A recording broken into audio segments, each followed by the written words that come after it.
Friends, welcome to another episode. I'm not going to talk about the state of public discourse in our country at the moment. Most people, I think, are up to their nose with it. My challenge has been to figure out the Christian code of conduct in these times. In other words, as a Catholic priest, as a pastor, as a public figure, how do I navigate through these times of divisiveness and hate? And how do I do this without compromising the cause of justice and righteousness? How do I become a reconciler and a healer?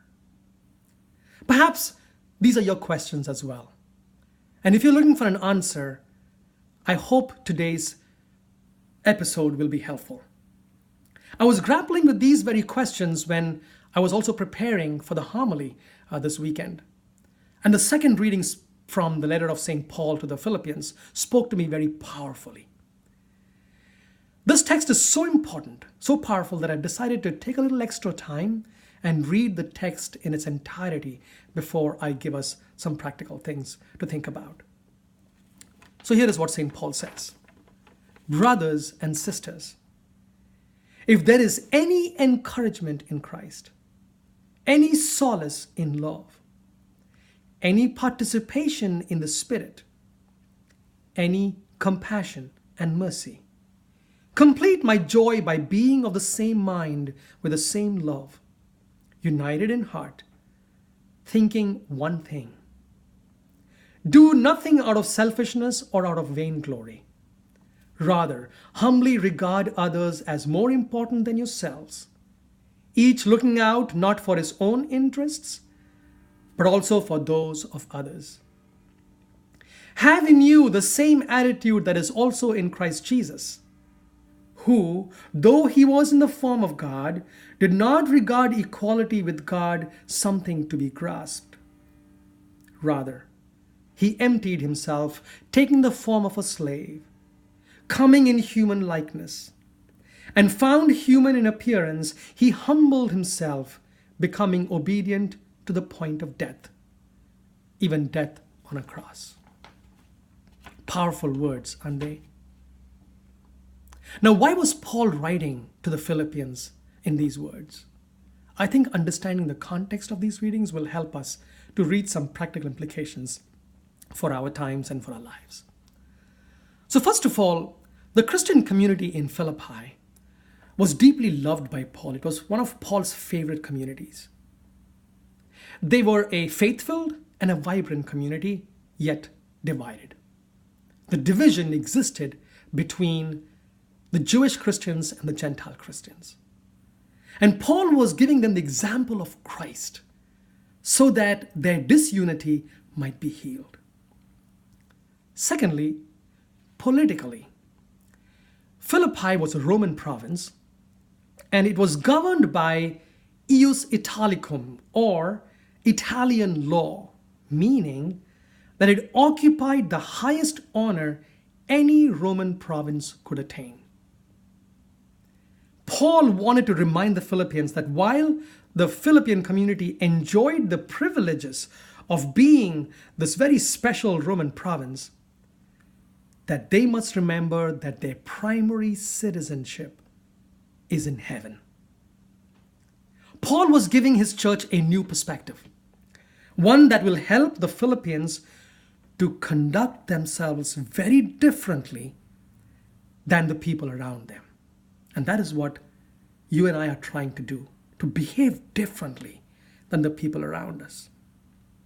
So, what does this mean for us? Particularly the idea that Paul is asking the Philippians to think about their primary citizenship being in heaven. Folks, one of the problems that we are facing across the globe today is this issue of nationalism.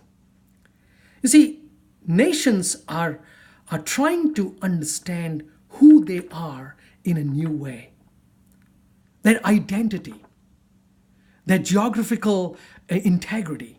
These are issues that are coming in focus across the globe. So, for example, right now in southern Spain, a small province called Catalonia is trying to break away from Spain. There's a referendum going on while I'm talking. And Spain is concerned about what it means for Spain as a nation. Same thing in our country. Debates around the flag. Debates around American jobs. Debates around race. Debates about ethnicity. It all stems from this question of who are we as a nation? And I think Paul's exhortation to us about our primary citizenship being in heaven, I think is very important for us. Folks, love of our country is a desirable virtue. It really is. However, we must never forget that our most significant citizenship is a heavenly one, and Paul is reminding us of that. One day, we have to leave this land. And when we do, and when we stand before God, we will not stand before God with the American flag, or the Confederate flag, or the Indian flag, or even the papal flag. We will stand before God sealed with the sign of the cross which we received at baptism.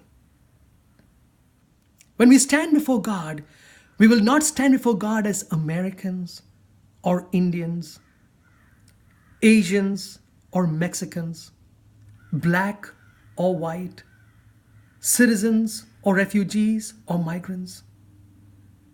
We will stand before God as the children of God, as disciples, as people who have the same attitude as that of Christ. The only reason we will stand before God is because we have solace in love, unity of mind, participation in the Spirit, compassion and mercy.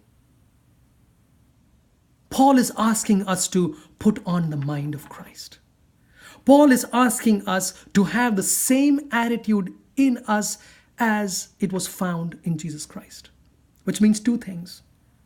That we humbly regard ourselves, let me rephrase that. That we humbly regard others as more important than us. And secondly, that we do not only think about our own interests, but those of others. Isn't that what Christ did?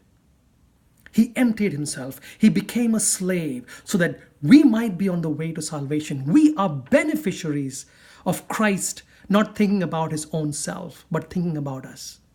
About considering himself to be less important than us. Can we do the same? Can we be on the side of justice and righteousness as we put others' interests before us?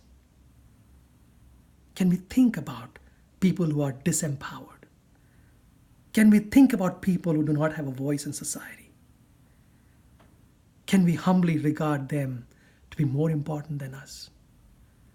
Folks, these are very important questions, and these are not just political questions. This is not a social question. This question is an eternal question. It has implications for eternity for us. Whether we stand in the kingdom of heaven of God or not depends if we have the same attitude as that of Christ or not. For a more deeper reflection on this, folks, please go to www.itemissaest.org, and there is my full homily there. Have a good weekend. Bye.